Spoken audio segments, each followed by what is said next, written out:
So இன்றைக்கி ஒரு முக்கியமான ஒரு செய்தியை உங்களுக்கு வேகமாய் சொல்லி நான் உங்களுக்கு ஜெபித்து முடிக்க போகிறேன். இன்றைக்கி கொடுக்க போகிற செய்தியினுடைய தலைப்பு கௌரவ பிரச்சனை.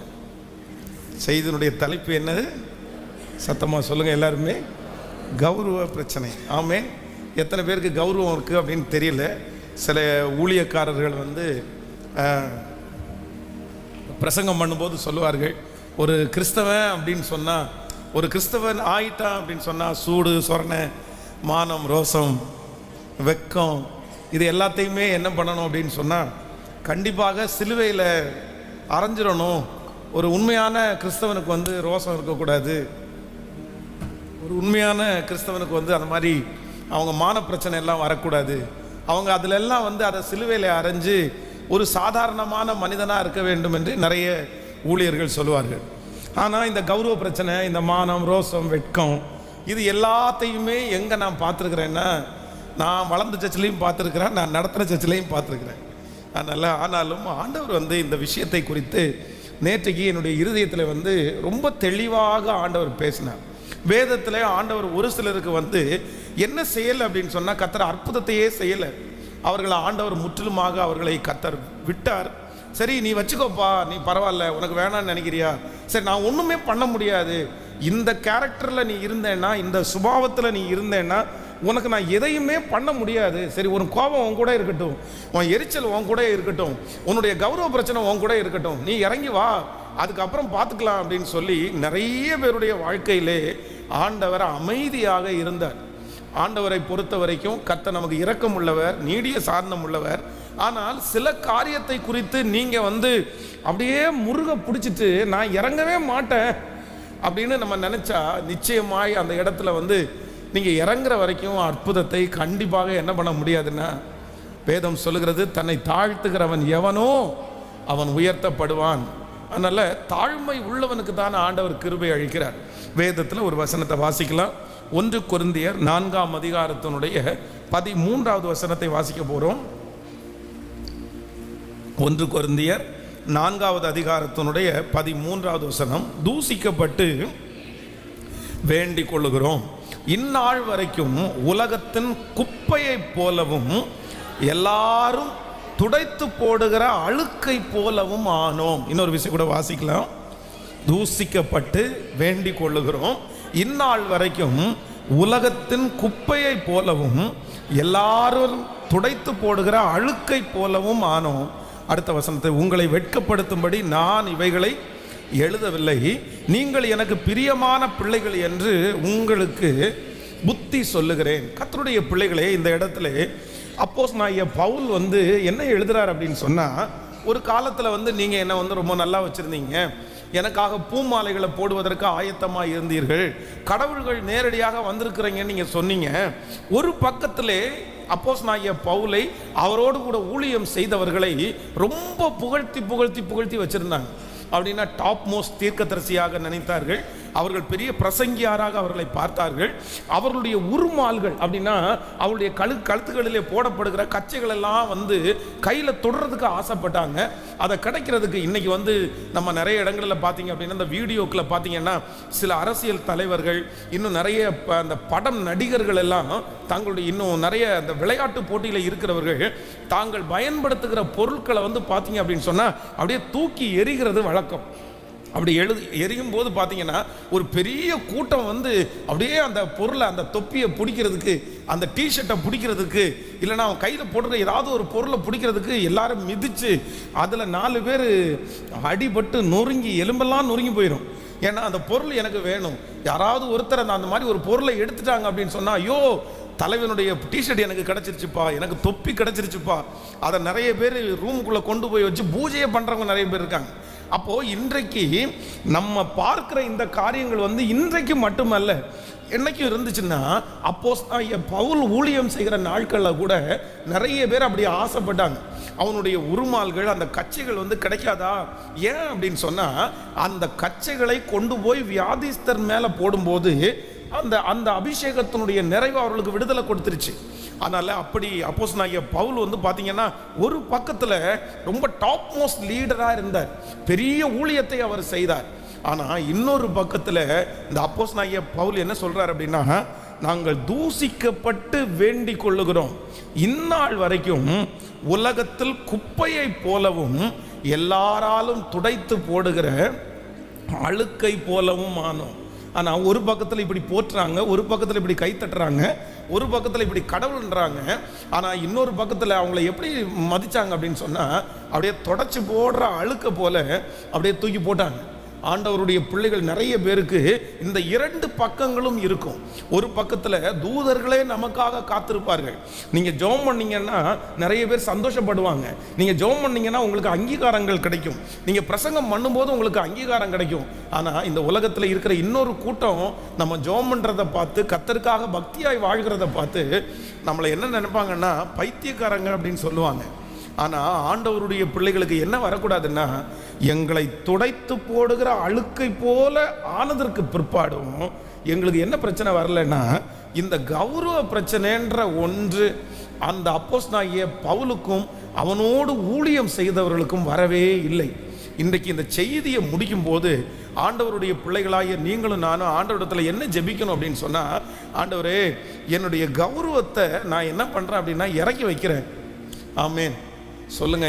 எல்லாரும் கையை மேலே உயர்த்தி சொல்லுங்க, ஆண்டவரே என்னுடைய கௌரவத்தை முற்றிலுமாக நான் இறக்கி வைக்கிறேன். ஸோ நான் நேரடியாக செய்திக்கு போகிறேன். இன்றைக்கு ஒரு 3 காரியத்தை சொல்லுகிறேன். இந்த கௌரவ பிரச்சனை யாருக்குள்ளே இருக்குது? எனக்குள்ள கௌரவம் இருக்கா? நான் அப்படி கர்வம் பிடிச்சவரா அப்படின்னு நீங்கள் டெஸ்ட் பண்ணுறதுக்கு 3 காரியத்தை சொல்லுகிறேன். நம்பர் 1, முதலாவதாக வாசிக்கலாம். யோனாவின் தீர்க்க தரிசன புஸ்தகம் 4ஆம் அதிகாரத்தினுடைய 1வது வசனத்தை நம்ம வாசிக்க போகிறோம். யோனாவின் தீர்க்க தரிசன புஸ்தகம் 4ஆம் அதிகாரம் 1வது வசனம் வாசிக்கலாம். யோனாவுக்கு இது மிகவும் விசனமாயிருந்தது. அவன் கடும் கோபம் கொண்டு கர்த்தரை நோக்கி விண்ணப்பம் பண்ணி, கர்த்தாவே, நான் என் தேசத்தில் இருக்கும்போதே நான் இதை சொல்லவில்லையா? இதன் நிமித்தமே நான் முன்னமே தர்சீசுக்கு ஓடி போனேன். நீர் இரக்கமும் மன உருக்கமும் நீடிய சாந்தமும் மிகுந்த கிருபை உள்ளவரும் தீர்ங்குக்கு மனஸ்தாபப்படுகிற தேவனும் என்று அறிவேன். அடுத்த வசனத்தை கூட வாசிக்கலாம். இப்போதும் கர்த்தாவே, நீர் என் பிராணனை என்னை விட்டு எடுத்துக்கொள்ளும். நான் உயிரோடு இருக்கிறதை பார்க்கலும் சாகிறது நலமாயிருக்கும் என்றான். எல்லாரும் கவனமாய் கவனிங்கள். என்னை திரும்பி பாருங்க, கையை உயர்த்தி ஒரு அல்லேலூயா சொல்லுங்க. இந்த இடத்துல யாரையும் நம்ம சொல்ல போறோம் அப்படின்னு சொன்னா, இந்த யோனா என்கிற தீர்க்கதரிசி தன்னுடைய வாழ்க்கையிலே மிகப்பெரிய ஊழியக்காரனா இருந்தாலும் ஒரே ஒரு குணத்தினால இந்த யோனா அழிஞ்சிட்டாரு. என்ன குணம் அப்படின்னு சொன்னா, இவருக்குள்ளே இருக்கிற இந்த கௌரவம் இருக்கு பாருங்களேன். இப்போ ஆண்டவர் என்ன சொல்றாரு அப்படின்னு சொன்னா, இந்த ஜனத்தை நான் மன்னிச்சிட்டேன். இந்த ஜனங்கள் அவரை பெரியவர்கள் முதல் சின்னவர்கள் வரைக்கும் உபவாசம் இருந்து ஜெபம் பண்ணிட்டாங்க. இவர்களுக்கு நான் இறங்க போறேன் அப்படின்னு சொன்ன உடனே இந்த யோனா சண்டைக்கு போறான். என்ன சண்டைக்கு போறான் அப்படின்னு சொன்னா, நீங்க எனக்கு தெரியும், ஃபர்ஸ்டே தெரியும், நீங்க இப்படியெல்லாம் பண்ணுவீங்கன்னு தெரியும். அதனால தான் நான் இங்க வராம அங்க போறேன்னு சொன்னேன். நீ ஏன் இப்படி பண்ணீங்கன்னு ஆண்டவர் மேல கோபமாய் இருக்கிறான். அப்போ ஆண்டவர் அவனுடைய கோபத்தை கர்த்தர் தணிப்பதற்காக என்னென்னமோ ஆண்டவர் முயற்சி எடுக்கிறார், என்னென்னமோ ஆண்டவர் கற்றுக் கொடுக்கணும்னு விரும்புகிறார். ஆனால் இந்த யோனா என்ன சொல்றார் அப்படின்னு சொன்னா, நான் மரண பரியந்தம் எரிச்சலாய் இருப்பது நல்லது. நான் மரண பரியந்தம் எரிச்சலாய் இருப்பது நல்லது. நம்பர் 1, முதலாவதாக கௌரவம் யாருக்குள்ள இருக்கு அப்படின்னு சொன்னா, யாரு இறங்காம இருக்கிறாங்களோ அவங்களுக்குள்ள கௌரவ பிரச்சனை இருக்குது. பக்கத்தில் இருக்கிற கையை பிடிச்சி சொல்லுங்க, அப்படியே உச்சாந்தலையில் இண்டுட்டு, நான் இறங்க மாட்டேன், நான் கீழே வர மாட்டேன், நான் மாற மாட்டேன், நான் விட்டு கொடுக்க மாட்டேன் அப்படின்னு சொல்றவர்களுக்கு என்ன பிரச்சனை இருக்கு அப்படின்னு சொன்னா, உங்களுக்குள்ள என்ன இருக்குது சொல்லுங்க, தூக்கி குப்பையில் போடுங்க. முதல்ல அந்த கௌரவத்தை வச்சு ஒன்றும் பண்ண போறது சொல்லுங்களேன் அப்படிப்பட்ட கௌரவமாய் இருக்கிறவர்களை கண்டிப்பாக தேவன் ஒரு நாளும் அங்கீகரிப்பதே இல்லை. இவர் என்ன சொல்றார் அப்படின்னு சொன்னா, நான் அன்னைக்கே நான் முடிவெடுத்தேன், நான் பேசினேன், நான் பிரசங்கம் பண்ணக்கூடாதுன்னு நினைச்சேன், ஆனா நீங்க என்ன பிரசங்கம் பண்ண வச்சீங்க, எப்படி நீங்க என்ன பிரசங்கம் பண்ண வச்சுட்டு இப்படி நீங்க பண்ணலாம்? இல்லப்பா, நீ ஏன்பா கோவப்படுற, அந்த ஜனங்கள் எல்லாரும் இந்த மாதிரி மாறிட்டாங்களே, நான் அதனாலதான் மாறினேன். இல்லை, நான் இறங்க மாட்டேன். அது தப்பா அது சரியா அதெல்லாம் தெரியாது, நான் இறங்க மாட்டேன். அதான் நான் பிடிச்ச முயலுக்கு 3 கால் அப்படின்னு சொன்னா, வீட்டில் இருக்கிற எல்லாருமே எத்தனை காலம் தான் சொல்லணும்? 4 காலம் நம்ம கண்டுபிடிச்சா கூட என்ன காலம் தான் சொல்லணும். நீ எதுக்கு அப்படி 4 காலன்னு சொல்ற? நான் தான் 3ன்னு சொன்னேன் இல்லை, 3லே நில்லு, நான் இறங்க மாட்டேன். நிறைய பெண்கள் சிஸ்டர்ஸ் அப்படி இருக்காங்களான்னு தெரியாது, ஆனால் உடனே தகப்பன்மாரை குற்றப்படுத்துறேன்னு நினைக்காதீங்க. நிறைய வீட்டில் இருக்கிற ஆண்கள் என்ன அப்படின்னு சொன்னால், அவ்வளவு சீக்கிரமாக என்ன பண்ண மாட்டாங்கன்னா, தங்களுடைய கோபத்தை விட்டு இறங்கவே மாட்டாங்க. சரி, கொஞ்சம் இறங்கி, சரிப்பா ஏன்பா இப்படி பண்ணுறீங்க, ஏன்பா இப்படி கோபமாக இருக்கிறீங்க, சரிப்பா கொஞ்சம் பொறுத்துங்கப்பா, சரி ஒரு மிஸ்டேக் பண்ணிட்டேன், இப்போ என்னம்மா, நான் மன்னிக்க மாட்டேன், நான் இறங்க மாட்டேன். நீ என்ன கோவப்படுத்தாத, நீ போ அந்த பக்கமா, நீ என் கூட பேசாத, நீ அந்த பக்கமா போ, நான் இறங்க மாட்டேன். நிறைய மனைவிகளும் நிறைய கணவன்மாரும் ஏதோ ஒன்றை பிடிச்சிட்டு, நான் இறங்க மாட்டேன், எனக்கு கௌரவம் எனக்கு முக்கியம், எனக்கு சரி வராது அப்படின்னு நீங்கள் மனதிலே நினைப்பீர்களே. ஆனால் ஆண்டவர் என்ன உங்களிடத்தில் எதிர்பார்க்கிறார் என்றால், அவர் தேவகுமாரனாக இருந்தும், அவருக்கு தண்டிப்பதற்கு உரிமை இருந்தும், அவர் உண்மை உள்ளவராக இருந்தும், நம்ம அப்பான்னு கூப்பிடும்போது, நம்ம மன்னிச்சிருங்க ஆண்டவரேன்னு சொல்லும்போது, நம்முடைய ஆண்டவர் என்ன பண்ணுறார் அப்படின்னு சொன்னால், தன்னுடைய ஸ்தானத்தை விட்டு அவர் இறங்கி நம்மை கிருபையாய் கர்த்தர் மன்னிக்கிறார். அவர் கோச்சிட்டு இருந்தா, அவர் தன்னுடைய காரியத்தில் அவ்வளோதான், என்னுடைய ரூல்ஸ் படி தான் நான் நடப்பேன், நான் எப்படி சொல்லியிருக்குதோ அதுபடி தான் நான் நடப்பேன், நான் இறங்க மாட்டேன்னு சொன்னால், கண்டிப்பாக சொல்லுகிறேன், இந்த சத்தத்தை கேட்கிற நீங்களும் நானும் வெற்றியாய் வாழ்ந்திருக்கவே முடியாது. இப்போ இந்த சத்தத்தை கேட்கிற ஒவ்வொருத்தரிடத்துலையும் ஆண்டவர் சொல்லுகிறார், உன்னுடைய கோபம் என்ன பண்ணணுமாமா, சூரியன் அஸ்தமிக்கிறதுக்கு முன்பாக உன்னுடைய கோபம் தனிய கடவுது. அவ்வளோதான். ஒரு 5 நிமிஷத்துக்கு மேலே சில காரியத்தில் ஆண்டவருடைய பிள்ளைகள் இறுக்கமாக இருக்கவே கூடாது. அரை மணி நேரத்துக்கு மேலே இறுக்கமாக இருக்கவே கூடாது. கர்த்தர் சொல்லுகிறார், தாழ்மை உள்ளவனுக்கு கர்த்தர் மிகுந்த கிருபையை கொடுக்கிறார். ஆமேன் சொல்லுங்கள். உடனே ஆண்டவர் சொல்லுகிறார், உன்னுடைய எதிரி உங்கள்கிட்ட சண்டை போட்டுட்டான், உங்கள்கிட்ட பிரச்சனை பண்ணிட்டான், ஆனால் அவன் வீட்டுக்கு போகிறதுக்கு முன்னாடி வழியிலே இருக்கும்போது அவனோடு நீ நல்மனம் பொருந்து. இப்போ நம்ம எல்லாரும் ஆண்டவரத்தில் என்ன கேட்கணும் அப்படின்னு சொன்னால், ஆண்டவரே எனக்கு ஒரு இருதயத்தை தாரும். எந்த இருதயத்தை தாரும்னு சொன்னால், நான் என்ன பண்ணணும் அப்படின்னு சொன்னால், நான் உடனே இறங்கணும் ஆண்டவரே. இந்த யோனா இங்கே மட்டும் கிடையாது, நீங்கள் இன்னொரு இடத்துல வேதத்தில் வாசிக்க முடியும். 1ஆம் அதிகாரத்தினுடைய 11வது 12வது வசனத்தை வாசிக்கலாமா? 1ஆம் அதிகாரம், யோனாவின் தீர்க்கதரிசன புத்தகம் 1ஆம் அதிகாரம் 11வது 12வது வசனத்தை வாசிக்கலாம். பின்னும் சமுத்திரம் அதிகமாய் கொந்தளித்து கொண்டிருந்தபடியினால் அவர்கள் அவனை நோக்கி, சமுத்திரம் நமக்கு அமரும்படி நாங்கள் உனக்கு என்ன செய்ய வேண்டும் என்று கேட்டார்கள். அதற்கு அவன், நீங்கள் என்னை எடுத்து சமுத்திரத்திலே போட்டு விடுங்கள், அப்பொழுது சமுத்திரம் உங்களுக்கு அமர்ந்திருக்கும்.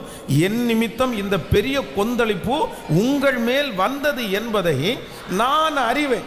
எல்லாரும் என்ன கவனமாக கவனிச்சுங்க. நீங்கள் யோனான்னு வச்சுக்கோங்களேன், நீங்கள் பிரயாணம் பண்ணுறீங்க, இப்போ போயிட்டு இருக்கிற வழியில் கர்த்தருடைய சித்தத்தை தவறி இப்போ உங்களால் ஒரு பிரச்சனை வந்துச்சு. இப்போ அங்கே கேட்குறாங்க, சரிப்பா இவ்வளோ பெரிய கொந்தளிப்பு வந்துருச்சு, இப்போ நான் உங்களுக்கு என்ன செய்யணும்னு கேட்டால், நீங்களும் நானாக இருந்தால் என்ன பண்ணியிருப்பீங்க? நானாக இருந்தால் என்ன சொல்லியிருப்பேன்னா, ஐயா தெரியாமல் ஏசப்பாவுடைய வார்த்தையை கேட்காம மீறி வந்துட்டேன், கர்த்தர் என்னை தண்டிக்கிறாருன்னு தெரியுது, ஒரு சின்ன ஹெல்ப் பண்ண முடியுமா, வண்டியை கொஞ்சம் யூட்டர்ன் போட முடியுமா, வண்டியை கொஞ்சம் யூட்டர்ன் போட்டுட்டு என்னை கொண்டு எங்கே போய் ட்ராப் பண்ணுங்க சொல்லுங்களேன், என்னை நினிவேல கொஞ்சம் கொண்டு போய் விட்டுருங்கய்யா, உங்களுக்கு டீசலுக்கு வேணா நான் காசு தரேன், என்னை நினிவேல கொண்டு போய் விட்டு வண்டியை யூட்டர்ன் பண்ணாமல் கண்டிப்பாக இந்த புயல் என்ன பண்ணாது. நான் இருந்தால் அப்படி தான் சொல்லுவேன். இல்லைன்னா அவங்கள பார்த்து எல்லாரும் சேர்ந்து எனக்காக ஜெபம் பண்ணுங்கய்யா, ஆண்டவருடைய சத்தத்துக்கு மீறி நான் வந்துட்டேன், முழங்கால் படிட்டு நானும் மன்னிப்பு கேட்குறேன், ஆண்டவரே நான் மன்னிச்சிருங்க, நான் அப்படியே நான் நினிவேக்கு போகிறேன்னு மன்னிப்பு கேட்டிருப்பேன்.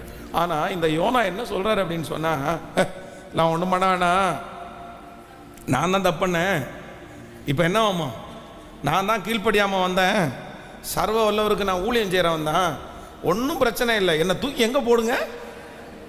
என்ன ஒரு தெனாவட்டு ஊழியக்காரனுக்கு இது இருக்கலாமா?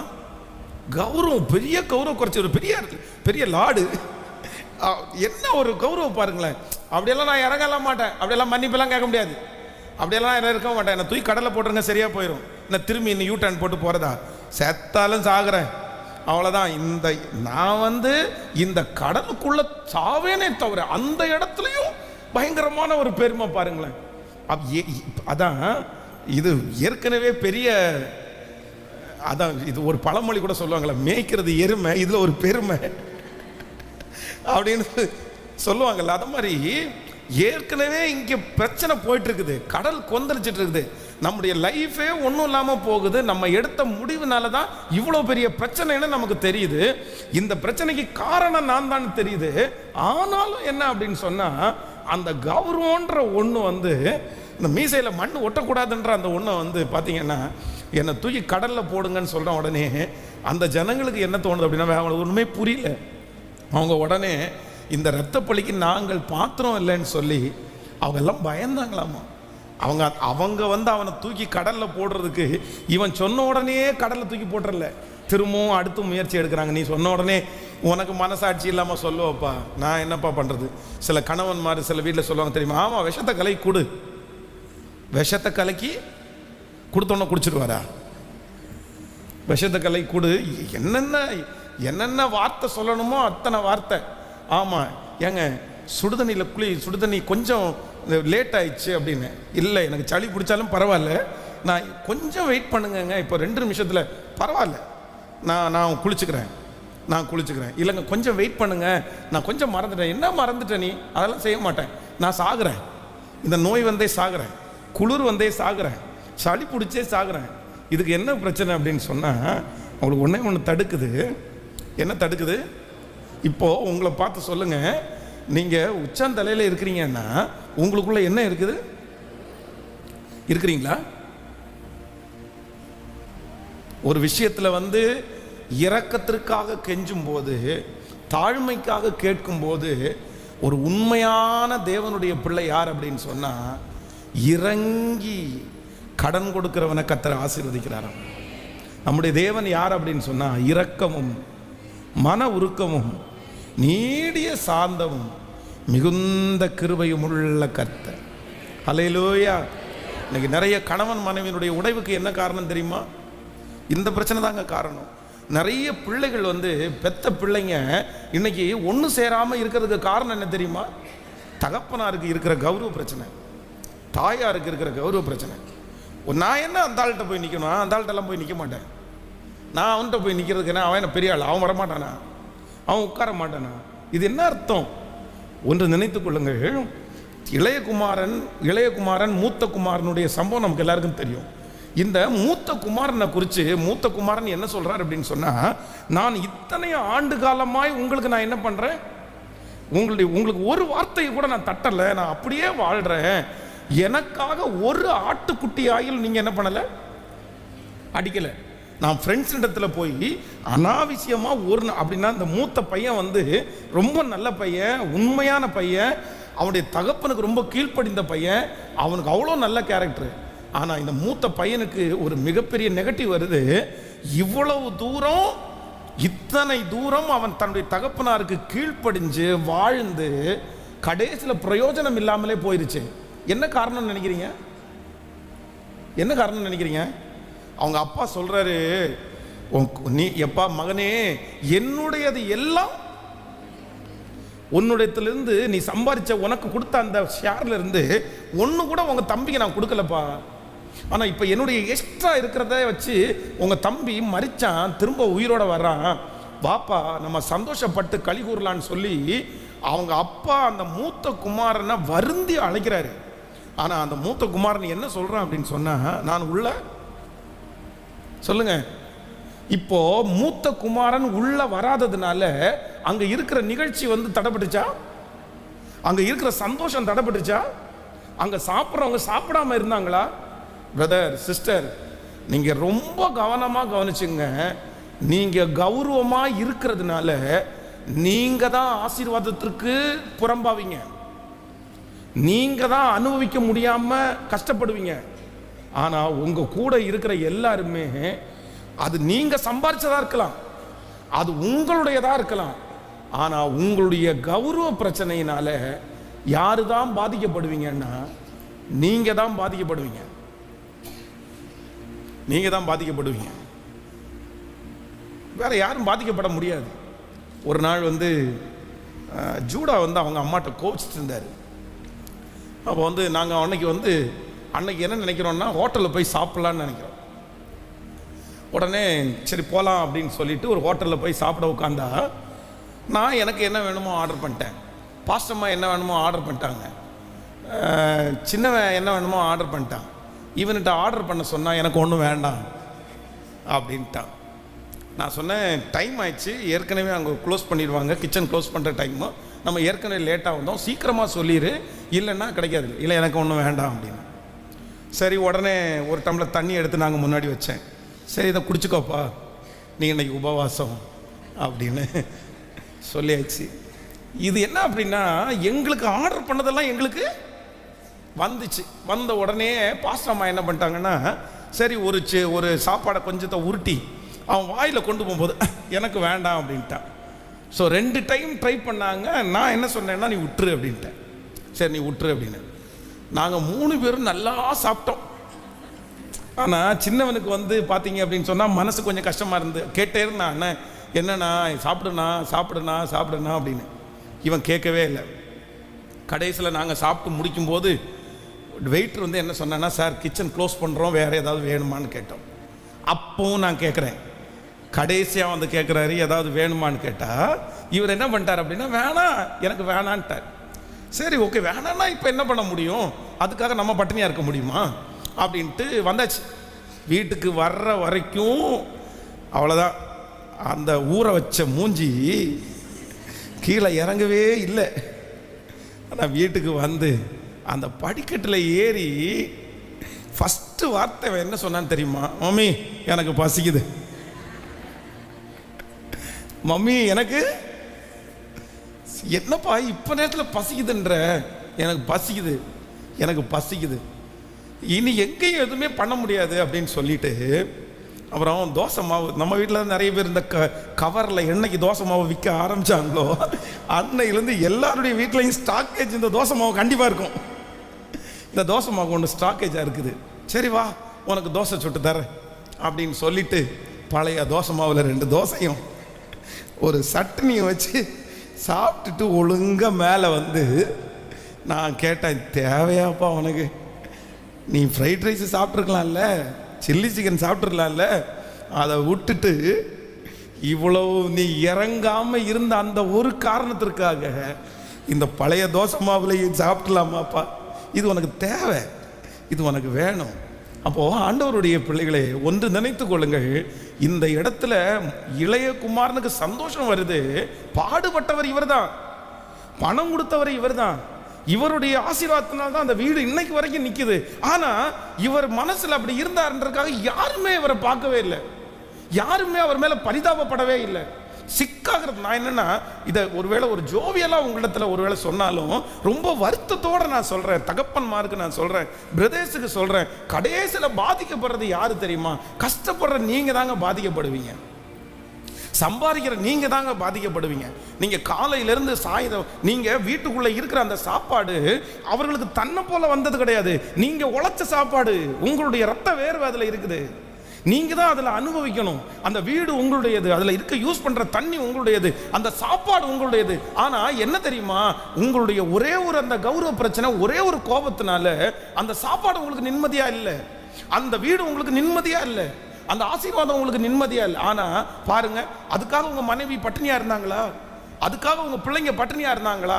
கடைசியில பாத்தீங்க அப்படின்னு சொன்னா நம்ம தாங்க அந்த இடத்துல வெறுமையா நின்றுருப்போம், நீங்க தான் அந்த இடத்துல வெறுமையா நின்றுருப்பீங்க. காரணம் என்ன தெரியுமா? சில இடங்கள்ல நம்ம என்ன பாத்திரக்கூடாது அப்படின்னு சொன்னா, கௌரவம் அப்படின்ற ஒன்றை பார்த்து நம்ம இறங்காம இருந்துட்டோம்னா கண்டிப்பாக சமாதானம் என்கிற ஒன்றை நம்ம எதிர்பார்க்கவே முடியாது. ஹல்லேலூயா.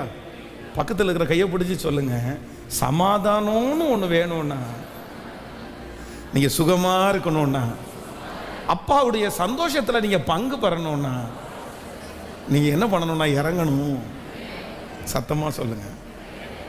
கேட்கல கேட்கல இறங்கிறீங்களா? வெறும் ஐயாமா இருக்குல்ல, சில அம்மா மாதிரிலாம் இறங்காமல் இருக்காங்க பாருங்களேன்.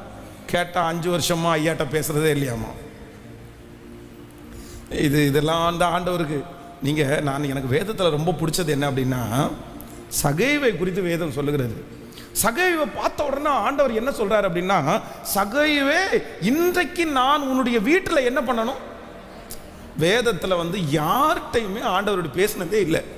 எங்கேயாவது நீங்க தேடி பாருங்க, யாரையாவது ஒருத்தரை பார்த்து உன் வீட்டில் இன்னைக்கு நான் தங்குறேன்னு கேட்டாரான்னு பாருங்க. வாலண்டியரா யார் வீட்டிலையுமே ஆண்டவர் இன்னைக்கு நான் உன் வீட்டில் தங்குவேன், இன்னைக்கு நான் வீட்டில் படுத்திருக்கிறேன், எனக்கு கட்டில் ரெடி பண்ணுன்னு சொல்லவே இல்லை. ஆனா சகைவை மட்டும் பார்த்து என்ன சொன்னாருன்னா, இன்னைக்கு நான் உன் வீட்டில். உடனே சுற்றி இருக்கிறவங்க எல்லாரும் என்ன சொல்றாங்க அப்படின்னா, ஏயா நீ பரிசுத்தவான் தானே, நீர் பரிசுத்தவான் தானே, ஒரு பாவியான இவ்வளவு மோசமான ஒருத்தனுடைய வீட்டில் போய் நீங்க ஸ்டே பண்ற அளவிற்கு நீங்க என்ன பரிசுத்தத்தில் குறைஞ்ச ஆளா, இவனுடைய வீட்டில் போய் நீங்க தங்குறீங்களே அப்படின்னு. ஆனா ஆண்டவர் என்ன சொல்றாருன்னா, அந்த வீட்டுக்குள்ள போயிட்டு இந்த வீட்டுக்கு இன்றைக்கு ஏன் ஏன் ஏன் எப்படி ஆண்டவர் சகையனுடைய வீட்டில் தங்கணும்னு சொல்லி போறதுக்கு காரணம் என்னன்னு நினைக்கிறீங்க? இந்த சகை யாரு? சகை யாரு?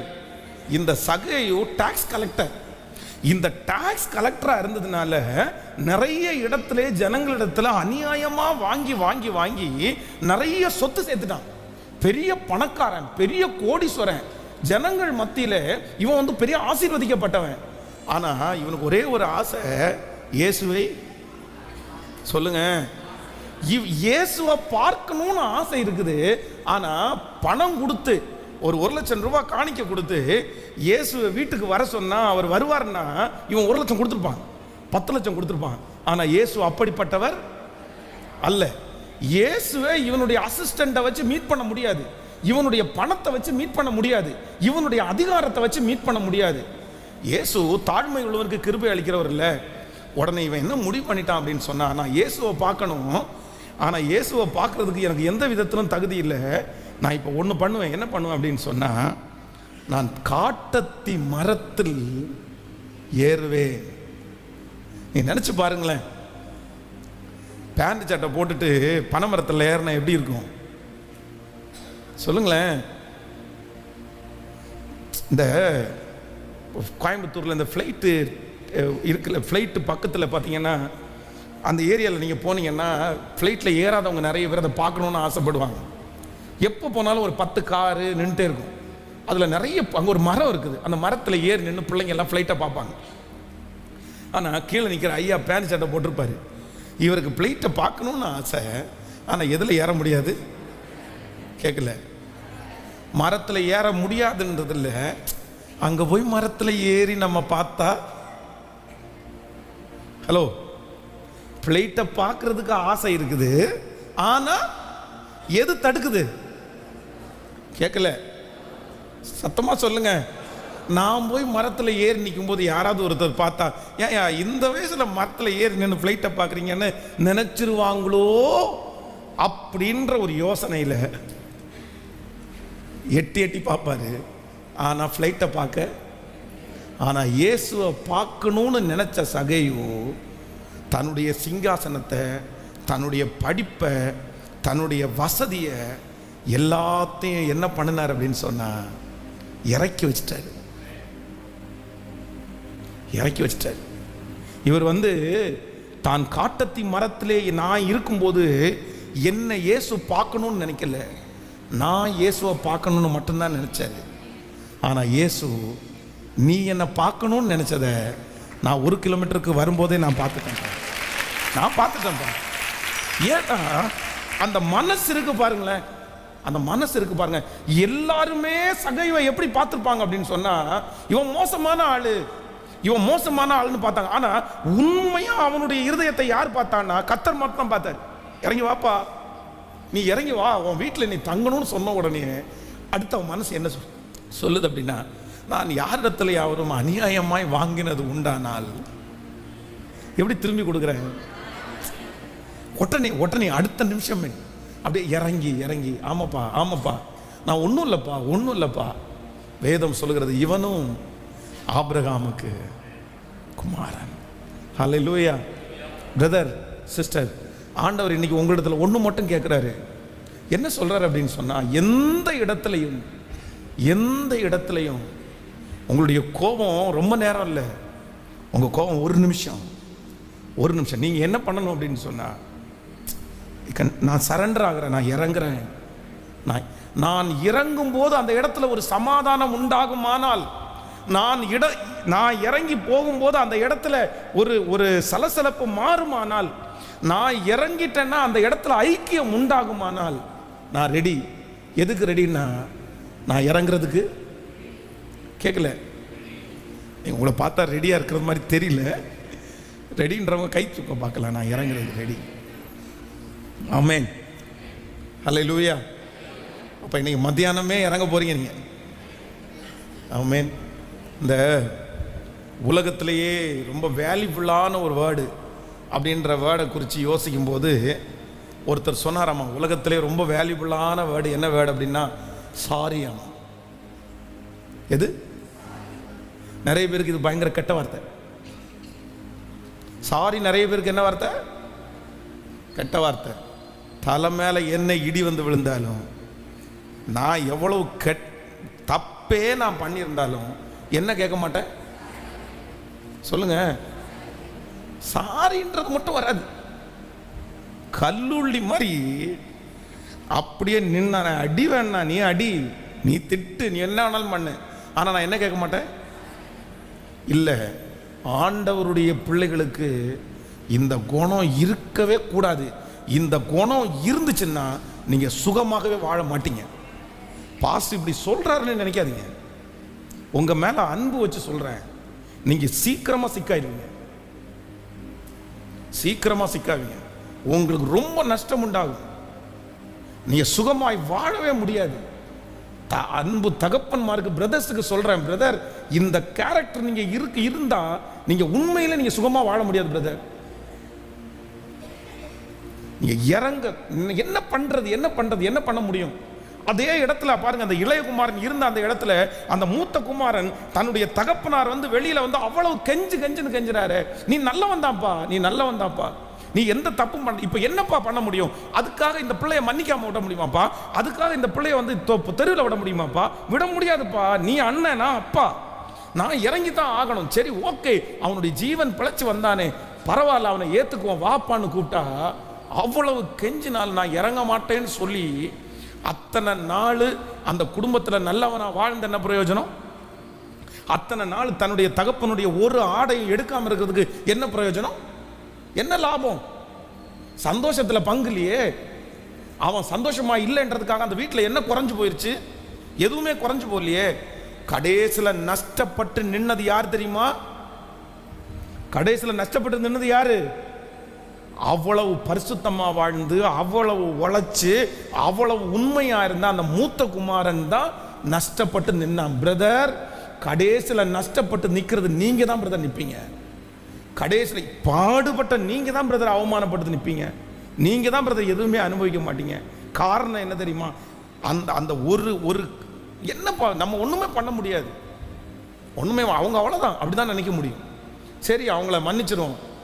ஆண்டவரே அவன் மேல இரக்கமா இருக்கும்போது, ஆண்டவரே அவன் மேல கிருபையா இருக்கும்போது நம்ம ஏமாத்திரம் பிரதர், நம்ம ஏமாத்திரம் சிஸ்டர். அதனால ஆண்டவரே இன்னைக்கு எனக்கு ஒரு கிருபை கொடுங்க. நான் என்ன பண்ணணும் அப்படின்னு சொன்னா, நான் இறங்கணும். கையை உயர்த்தி கேட்கலாமா எல்லாருமே?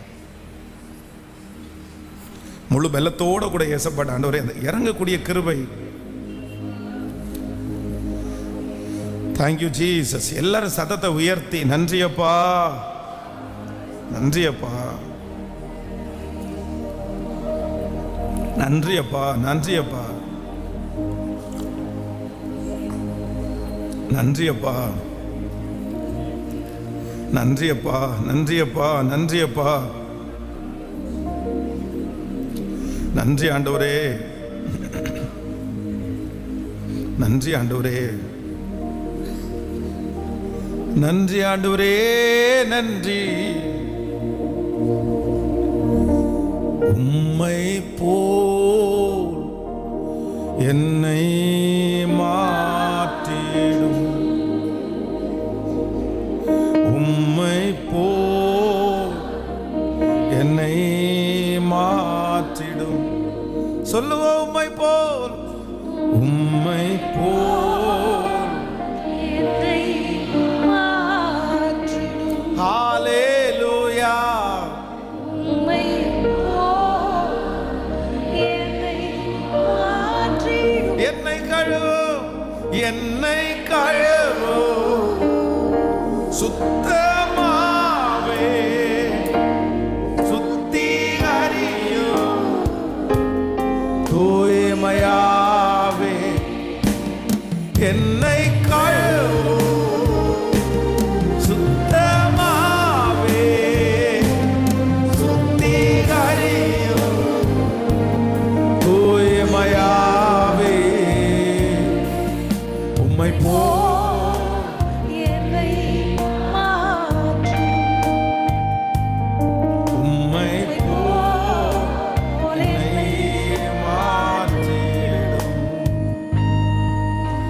ஹல்லேலூயா. லூக்கா எழுதின சுவிசேஷம் 16வது அதிகாரத்தினுடைய 20வது வசனம். லூக்கா எழுதின சுவிசேஷம் 16வது அதிகாரத்தினுடைய 20வது வசனம்.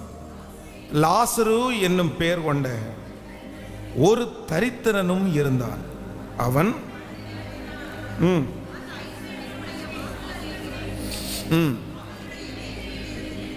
அவனுடைய மேஜையிலிருந்து விழுந்த துணிக்கைகளாலே தன் பசியை ஆற்ற ஆசையா இருந்தான்.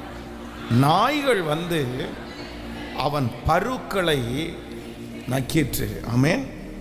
கர்த்தருடைய பிள்ளைகளே, இந்த இடத்துல வந்து பார்த்தீங்க அப்படின்னு சொன்னா, நம்பர் 1, முதலாவதாக இந்த கௌரவம் அப்படின்ற ஒன்று யாருக்குள்ள இருக்குது அப்படின்னு சொன்னா, நான் இறங்க மாட்டேன், இறங்க மாட்டேன். நல்லா கவனிச்சுங்க. நான் பிடிச்சது, நான் ஃபிக்ஸ் பண்ணது, நான் தான் உண்மை, நான் இதில் உண்மையாக இருப்பேன், நான் இதில் சரியாக இருக்கிறேன், நான் பண்ணதான் நியாயம், காம்ப்ரமைஸ் இதில் பண்ண முடியாது அப்படின்னு இருக்கிறவங்க கௌரவத்தில் வாழ்கிறாங்கன்னு அர்த்தம். இரண்டாவதாக, நான் இறங்க மாட்டேன் அப்படின்னு சொல்கிறவங்க கௌரவத்தில் வாழ்கிறவங்க. யாரு? ஃபஸ்ட்டு இறங்க மாட்டேன், ரெண்டாவது இறங்க மாட்டேன். அப்படின்னா இந்த இடத்துல வேதம் சொல்லுகிறது, லாசரு ஐஸ்வர்யவான். இந்த ஐஸ்வர்யவானை பொறுத்த வரைக்கும் இவன் வந்து ஒரு தப்பு பண்ணிட்டான், இவன் வந்து லாசருவை அடிச்சிட்டான், வெளியே துரத்திட்டான் அப்படின்னு எதுவுமே சொல்லலை, எதுவுமே சொல்ல. ஒரு விதத்திலே பார்த்தோமையானால் இந்த லாசரு, இந்த ஐஸ்வர்யவான் யார் அப்படின்னு சொன்னா கெட்டவன் எல்லாம் கிடையாது, ரொம்ப நல்லவன் தான். ஏன்னா ஒருத்தனுடைய ஐஸ்வர்யாவானுடைய வாசலிலே யார் உட்கார்ந்து இருக்கிறதாமா? லாசரு உட்கார்ந்து இருக்கிறான். பெரிய பெரிய கோடீஸ்வரருடைய வீடுக்கு முன்னாடி நீங்க பார்த்தீங்க அப்படின்னு சொன்னா அங்க எதையுமே வைக்க முடியாது, குப்பை தொட்டியை கூட வைக்க முடியாது. பாருங்க, இந்த ஊரெல்லாம் குப்பை தொட்டி போடுறோமே, இந்த குப்பை தொட்டியை நீங்க ஒரு வீடு கட்டி இருக்கிறீங்க, அந்த வீட்டுக்கு முன்னாடி வந்து ஒரு குப்பை தொட்டியை வச்சா நீங்க எத்தனை பேர் ஒத்துக்குவீங்க? எடுத்துட்டு போப்பா நீ, இந்த வீட்டுக்கு முன்னாடி எல்லாம் வைக்காத.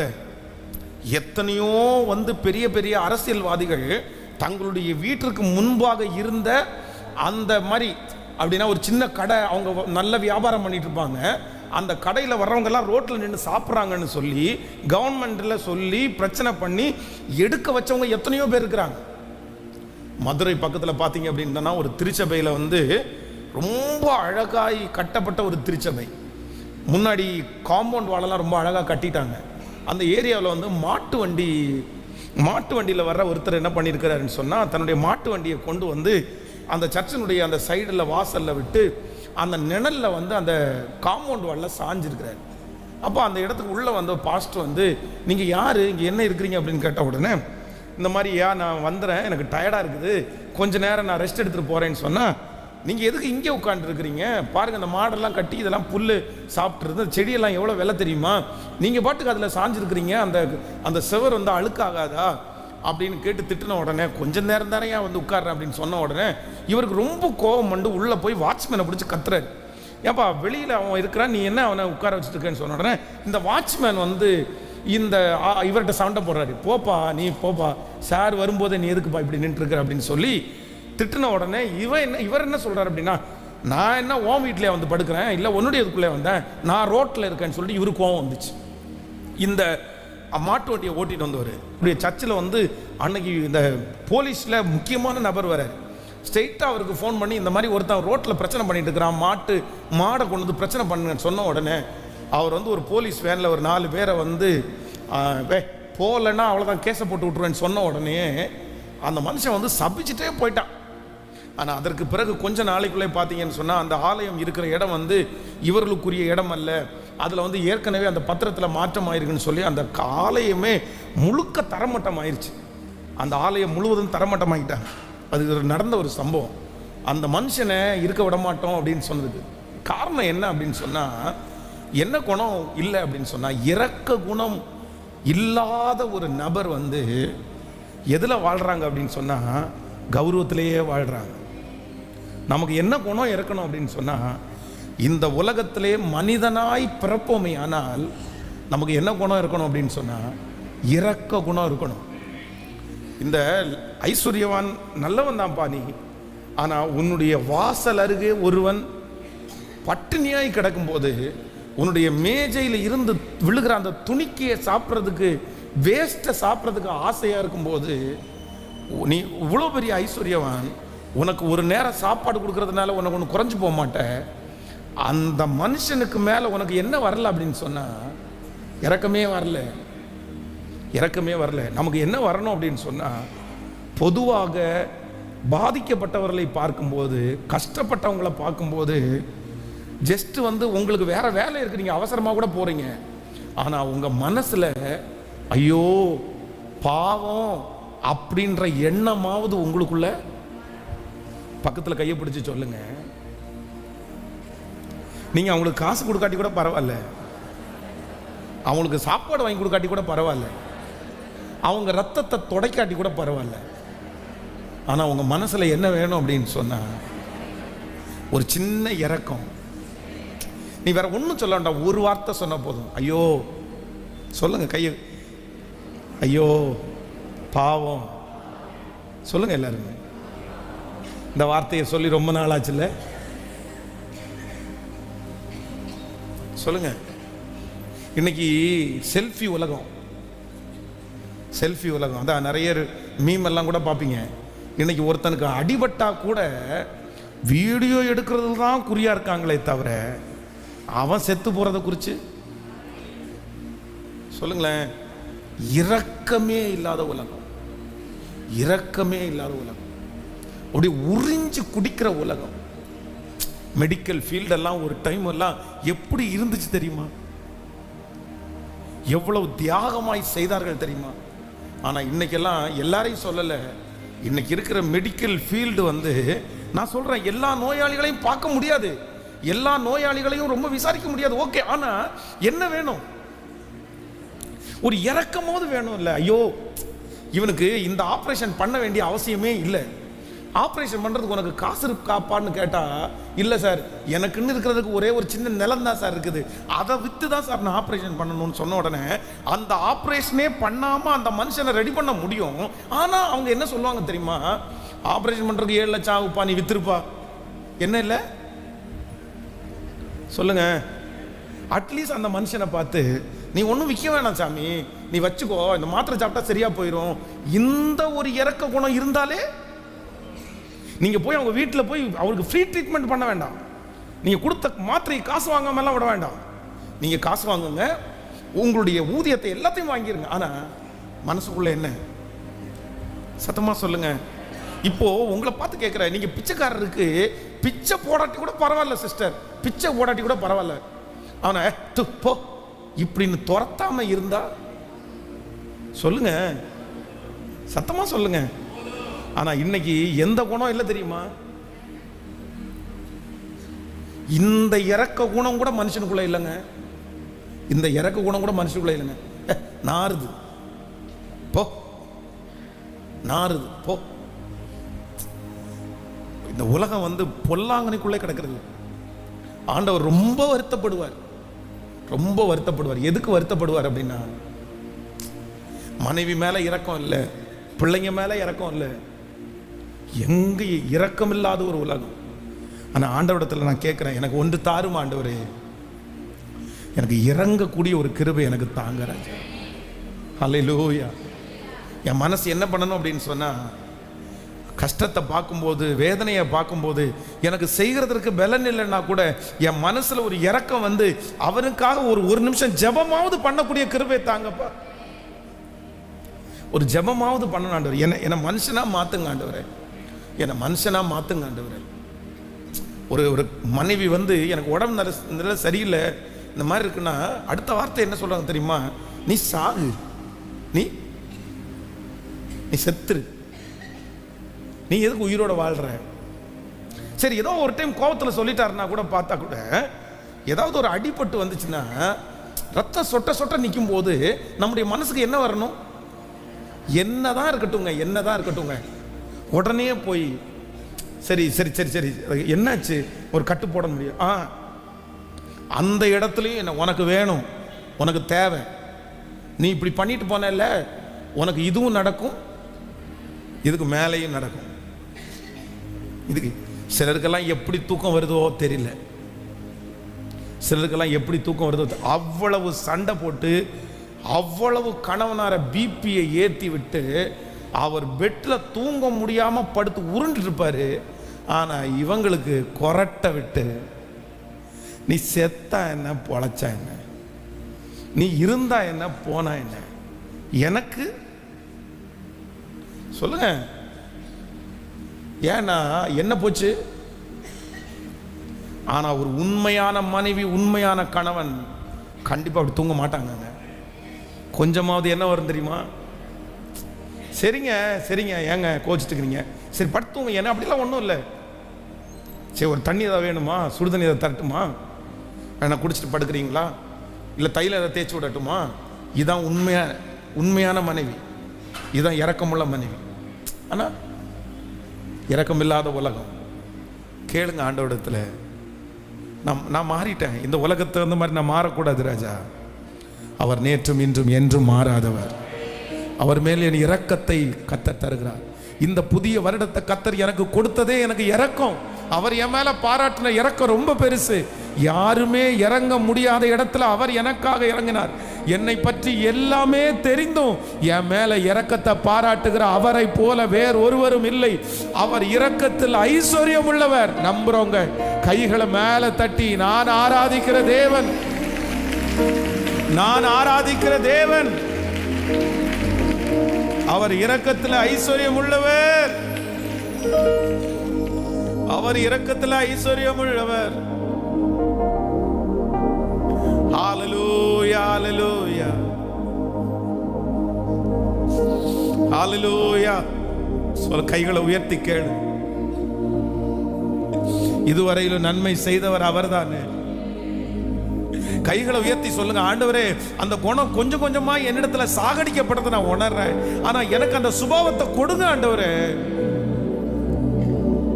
எனக்கு கொடுங்க ஆண்டவரே. அவங்க எனக்கு தீமையே செய்யலாம், அவங்க எனக்கு அக்கிரமமே செய்யலாம், ஆனா எனக்கு ஆண்டவரே கொஞ்சம் இறங்கக்கூடிய மனசை கர்த்தர் எனக்கு தாங்கப்பா. நான் இறங்கணும், நான் அவங்கள மாதிரி இருக்க கூடாது. நான் உங்க பிள்ளை, உங்க ரத்தத்தால உண்டானப்பட்ட பிள்ளை. எனக்கு உங்க குணம் தான் வரணுமே தவிர உலகத்துல இருக்கிற அந்த குணம் எனக்கு வேண்டாம். சொல்லுங்க சத்தத்தை உயர்த்தி. நான் அதை மாத்தவே கூடாது ராஜா. Thank you Jesus. Hallelujah. இதுவரை நன்மை செய்தவர் இனிமேலா தீமை செய்வார். இதுவரை நன்மை செய்தவர் இனிமேலா தீமை செய்வார். கைகளை மேல உயர்த்தி, எனக்காக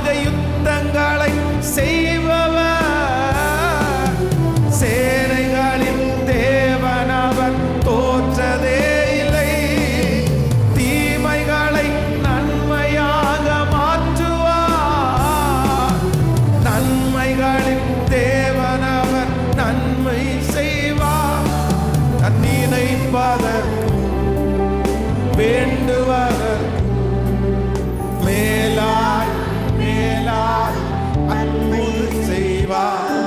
நான் வெட்கப்பட்ட நாட்களுக்கு நீராய் நீராய் நன்மை செய்வார். அல்லேலூயா. இன்னைக்கு உள்ள செய்தியை நீங்க கண்டிப்பா கவனமா கேட்டு ஃபர்ஸ்ட் ஒரு காரியத்திற்காக ஜெபிக்கணும். என்ன காரியத்தை ஜெபிக்கணும்னா, நான் இறங்கணும் ஆண்டவரேன்னு ஜெபம் பண்ணணும். எல்லாரும் சொல்லுங்க. நான் நம்பர் 2, இரண்டாவது எதுக்காக ஜெபிக்கணும்னா, நான் இறங்கணும் ஆண்டவரேன்னு ஜெபம் பண்ணணும். எனக்கு என்ன குணத்தை கொடுங்க பிரதர். உங்களை எவ்வளோ வேணாலும் காயப்படுத்திருக்கலாம் பிரதர், உங்களுக்கு ரொம்ப கஷ்டப்படுத்தி இருக்கலாம். ஆனால் உண்மையான தேவனுடைய பிள்ளை யார் அப்படின்னா, அவங்களுக்கு கஷ்டம்னு ஒன்று வரும்போது எனக்குள்ள சிரிப்பு வரக்கூடாது, எனக்குள்ள கண்டிப்பாக அழுக தான் வரணும். இதுதான் ஆண்டவருடைய பிள்ளை. ஆமென் ஆமென். எனக்கு துரோகம் பண்ணிட்டாங்க தான், எனக்கு கஷ்டப்படுத்திட்டாங்க, என்னை இவ்வளோ தூரம் கர்த்தர் நீதி செய்கிறாரு. ஆனால் கூட எனக்கு என்ன இருக்குது அப்படின்னு சொன்னால், ஒன்று நினச்சா நான் என்ன பண்ணணும்னா அழணும், ஒன்று நினச்சா அழணும். இதுதான் உண்மையான ஆண்டவருடைய பிள்ளைகளுக்கு அழகு. மரிச்சு போய் இறந்துட்டாங்க, இறந்த வீட்டில் போய் இவன் பண்ணின அக்கிரம அநியாயத்துக்கு கடவுள் அவனை தண்டிச்சு கொன்னுட்டாருன்னு சொல்ற வார்த்தை எவ்வளவு ஊண்டிக்கான வார்த்தை. ஆள் உலகத்திலே இல்லை, ஆள் உலகத்தை விட்டே போயிட்டாரு. இனி நினைச்சா கூட அந்த முகத்தை இன்னொரு டைம் நம்ம பார்க்கவே முடியாது. யார் தப்பு பண்ணலை, எல்லாருமே தப்பு பண்ணியிருக்கிறாங்க. ஆனால் அந்த டெத்து வீட்டில் போய் அந்த சடலத்தை பார்க்கும்போது, சார் என்னதான் இருந்தாலும் இந்த உலகத்தில் ஒரு மனுஷன் ஒருத்தர் வாழ்ந்தாரு, இந்த பேரோட வாழ்ந்தாரு. இன்னைக்கு இந்த சரீரம் மட்டும்தானே இங்கே இருக்குது, இவர் இல்லையே, பாவம். இவரை நம்பி அம்மா, இவரை நம்பி அப்பா, இவரை நம்பி மனைவி, இவரை நம்பி அந்த மாதிரி ஒரு எண்ணம் வராம ஒரு துக்க வீட்டில் போய் கூட நம்முடைய மனசு இறங்கல அப்படின்னு சொன்னால் வேற எங்கே இறங்க போகுது? அதனால எங்கே இறங்கணும்னா, என் மனைவிக்கு நான் இறங்கணும், என் கணவனாருக்கு நான் இறங்கணும், என் பிள்ளைகளுக்கு நான் என்ன பண்ணணும்னா எனக்கு இறக்க குணத்தை தாங்க. அப்படியே எழுப்பி நிற்கலாம். மூன்றாவது ஒரு காரியத்தை வேகமாய் சொல்லி முடிக்கிறேன். 2 சாமுவேல் 16ஆம் அதிகாரத்தினுடைய 7வது வசனத்தை வாசிக்க போறோம். 2 சாமுவேல் 16ஆம் அதிகாரம் 7வது வசனம். சிமேயி அவனை தூசித்து, அப்படி எல்லாரும் எழுப்பி நிற்கலாம். சிமேயி அவனை தூசித்து, இங்க பாருங்க, இதுல உங்களுக்கு டிஸ்பிளேலே வந்துடும் நினைக்கிறேன். சிமேயி அவனை தூசித்து, இரத்த பிரியனே, பேலியாளின் மகனே, தொலைந்து போ, சவுலின் ஸ்தானத்தில் ராஜாவான உன்மேல் கர்த்தர் சவுலின் வீட்டாரின் இரத்தப்பழியை திரும்ப பண்ணினார். கர்த்தர் ராஜ்யத்தை உன் குமாரனாகிய அப்சலோம் கையிலே ஒப்பு கொடுத்தார். இப்போதும் இதோ உன் அக்கிரமத்தில் அகப்பட்டாய், நீ இரத்த பிரியனான மனுஷன் என்றான். அப்பொழுது செரியாவின் குமாரன் அபிசாய் ராஜாவை நோக்கி, அந்த செத்த நாய் ராஜாவாகிய என் ஆண்டவனை தூசிப்பானே, நான் போய் அவன் தலையை வாங்கி போடட்டுமே என்றான். கவனிங்க. நம்பர் 3, மூன்றாவது, யார் ரொம்ப கௌரவம் பார்க்குறவங்க, இந்த கௌரவத்தை விட்டு வராமல் இருக்கிறவங்க யார் அப்படின்னா, இந்த இடத்துல தாவீது ராஜா, தாவீதனுடைய கீழே செருவாயின் குமாரன் அபிஷாய், அவன் ஒருத்தன் பட்டயத்தை வச்சு நின்று இருக்கிறான். சிமேயி தூசிக்கிறான். அதுவும் சும்மா சாதாரணமா நீ மோசமானவன், நீ கெட்டவன், நீ நல்ல ராஜா இல்லை அப்படின்னு சொல்லியிருந்தா கூட ரோசம் வராது. ஆனா என்ன சொல்றான் அப்படின்னு சொன்னா, நீ சவுலுடைய வீட்டாருக்கு செஞ்ச துரோகத்தை நாங்க இப்போ ஒன்று உங்களை பார்த்து கேட்குறேன், தாவீது என்னைக்காவது ஒரு நாள் சவுல் கெட்டு போகணும்னு நினச்சிருப்பானா? அவன் குடும்பத்துக்கு விரோதமாக ஏதாவது ஒன்று பண்ணியிருப்பானா? ஆனால் இந்த சவுல் தாவீதை கொல்றதுக்கு எத்தனை நாள் பட்டயத்தோடு அலைஞ்சான். இந்த சிமேயி என்ன தூசிக்கிறான்? நமக்கு நிறைய பேருக்கு உண்மையை சொன்னா கூட நம்ம என்ன பண்ணுவோம்? நம்ம நிறைய பேர் அமைதியா போயிடுவோம். ஆனா பொய்ய சொன்னா இல்லாத கோவம் வரும் நமக்கு. நீ உண்மையை சொல்லு, பரவாயில்ல, நீ இல்லாத சொல்ற, அந்த குடும்பத்துக்கு நான் எவ்வளவு நன்மை செஞ்சிருக்கிறேன். ஆனா இவன் இப்படி தூசிக்கும் போது பக்கத்துல இருக்கிறவன் அவன் தலையை நான் எடுத்துட்டு வரேன்னு சொன்னதுக்கு அப்புறம் கூட தாவீது என்ன சொல்றான் அப்படின்னா, சிமேயு தூசிக்கணும்னு அதற்கு ராஜா, செரியாயின் குமாரனே, எனக்கும் உங்களுக்கும் என்ன? அவன் என்னை தூசிக்கட்டும், அவன் என்னை தூசிக்கட்டும். தாவீதை தூசிக்க வேண்டும் என்று கர்த்தர் அவனுக்கு சொன்னார். நம்பர் 3, யாருக்கு கௌரவம் இல்லைன்னா, யார் ஏற்றுக்கொள்ளுகிறார்களோ அவர்கள் தான் கௌரவம் இல்லாதவர். என்ன பண்ணணுமாமா? கேட்கல. வெறும் நல்லதை மட்டும் ஏற்றுக்கொள்ளக்கூடாது, தீமையும். நிறைய பேருக்கு கௌரவ பிரச்சனை எதில் வருதுன்னா, நான்லாம் ஏற்றுக்கவே மாட்டேனே, நான் எல்லாம் நிரூபிக்காமல் விட மாட்டேனே. எப்படி நான் நீ சொல்றதெல்லாம் கேட்டுட்டு அப்படியே அமைதியாக வந்துடும். நான் என்ன இழிச்ச வாயன்னு நினைச்சிட்டு இருக்கியா? ஹலோ, நீங்க யூஸ் பண்ற வார்த்தை தான் அடிக்கடி. நான் என்ன இழிச்ச வாயனா? அப்படியே நான் என்ன உங்க மாமா மாதிரியா மச்சான் மாதிரியா கேட்டதெல்லாம் அப்படியே அமைதியா கேட்டு வருதுங்க. நான் எல்லாம் நின்ன இடத்துல என்ன சொல்லுவேன்? நான் எல்லாம் நிரூபிக்காம வரமாட்டேன். யோசேப்பு இப்படி நினைச்சிருந்தா? இந்த கௌரவன்றது எனக்கு எப்ப இல்லை அப்படின்னா, என்ன நான் நிரூபிக்கிறதுல அல்ல. பரவாயில்லப்பா பரவாயில்லப்பா, நான் என்ன பண்றேன் அப்படின்னா, சத்தமா சொல்லுங்க ஆமென். கைகளை உயர்த்தி ஒரு ஹல்லேலூயா சொல்லலாம். இப்ப எல்லாரும் கௌரவத்தை சிங்காசனத்துல இருந்து இப்படி இறக்கி வச்சிட்டீங்களா? ஆமென். பாதி பிபி இன்னைக்கு குறைஞ்சிருக்கும்னு நினைக்கிறேன் நான். நீங்க செக் பண்ணி பாருங்க, போய் பக்கத்தில் ஒரு கிளினிக்ல போய் செக் பண்ணி பாருங்க. கண்டிப்பா சொல்றேன், உங்களுக்கு நார்மல் ஆயிருக்கும். நிறைய பேருக்கு இல்லைன்னா இந்த மெசேஜை ஃபாலோ பண்ணுங்க, நார்மல் ஆயிரும்.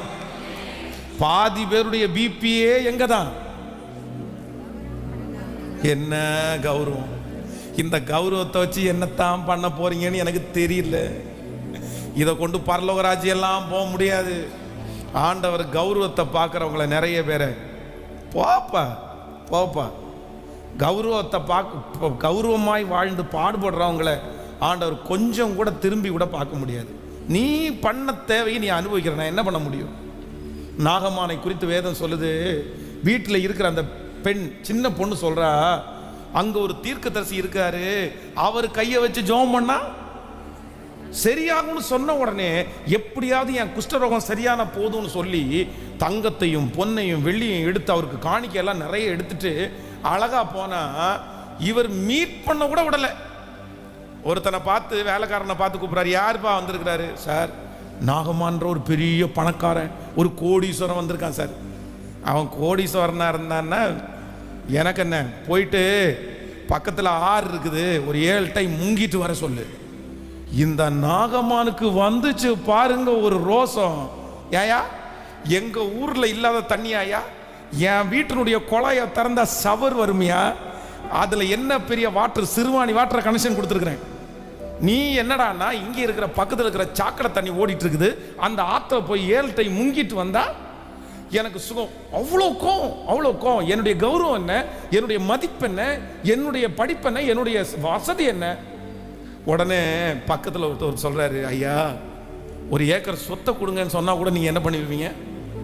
ஒரு தங்கத்தை கொடுங்கன்னு சொன்னா கூட கொடுத்துருப்பீங்க, கடன் வாங்கியாவது கொடுத்துருப்பீங்க. ஆனா அந்த மனுஷன் ஒன்றும் பெருசா உங்கள்கிட்ட கேட்கல, ஆனா உங்களை போய் என்ன பண்ண போனாரு? இவருக்கு பணம் பிரச்சனை இல்லை, இவருக்கு என்னதான் பிரச்சனை? நமக்கு நிறைய பேருக்கு பணத்தை கூட கொடுத்துக்கலாம், ஆனா எதை கொடுக்க முடியாது. ஆண்டவர் சொல்றாரு, உன் பணத்தை குப்பையில போடு, முதல்ல எதை கொடு. இப்ப போய் முதல் டைம் ஆத்துல வேண்டா வெறுப்பா போய் பைத்தியக்காரன் தேடி அவ்வளவு தூரம் வந்துட்டனே அப்படின்ட்டு முங்கி எந்திரிச்சா ஒரு மாற்றமும் வரல. 2வது டைம் முங்கி எந்திரிச்சா தெரியும் அப்பவே. 3வது டைம் முங்கி எந்திரிச்சா, ஆனா 7வது டைம் முங்கி எந்திரிக்கும் போது அவனுடைய உடம்பு பச்சை பிள்ளையினுடைய சரீரத்தை போல. கர்த்தர் என்ன கற்றுக் கொடுக்கிறார் அப்படின்னா, நீ எவ்வளவு பெரிய ராஜாவா இருந்தாலும் உனக்கு எப்ப வெற்றி தெரியுமா? எல்லாத்தையும் இறக்கி விட்டுட்டு, நான் ஒன்றும் இல்லை ஆண்டவரே, நான் ஒன்றும் இல்லை ஆண்டவரே, என் கௌரவம் எல்லாம் ஒன்றும் இல்லை ஆண்டவரே, என் மதிப்பெல்லாம் ஒன்றும் இல்லை ஆண்டவரே. இந்த சர்ச்சில் வந்து இந்த காரை நிறுத்துற இடத்துல ஏன்ப இந்த இடத்துல நிறுத்தாதீங்க பிரதர், அந்த இடத்துல போய் நிறுத்துங்கன்னு சொன்னேன். என்ன எனக்கு பாஸ்டர் தெரியும், கொடுக்கவா, ஃபோன் பண்ணவா, நான் பேசவா? என்னது இது? ஏன்னா இவருடைய காரை எடுத்து எங்க நிப்பாட்ட சொல்லிட்டாங்களாமா. ஐயோ இவருக்கு வந்துச்சு பாருங்க கோவம். என்ன வர்ற இடத்துல யாராவது ஏதோ ஒன்று சொல்லிட்டாங்க, பிரதர் அங்க உட்காங்க, ஒரு என்ன நீ இப்படி சொல்லிட்டு இருக்கிற? கௌரவம் என்ன நினைக்கிறீங்க? பைபிளை தான் தூக்குறாங்களா இல்ல எனக்கு ஒன்றும் தெரியல. எப்ப எங்க போனாலும் சர்ச்சுக்கு வந்தா கூட கௌரவம், அங்க வந்து காணிக்க போடுறதுல ஒரு கௌரவம், சேர்ல உட்கார்றதுல ஒரு கௌரவம். இதெல்லாம் ஆண்டவர் கண்டிப்பாக அங்கீகரிக்கவே மாட்டார். ஆமென்.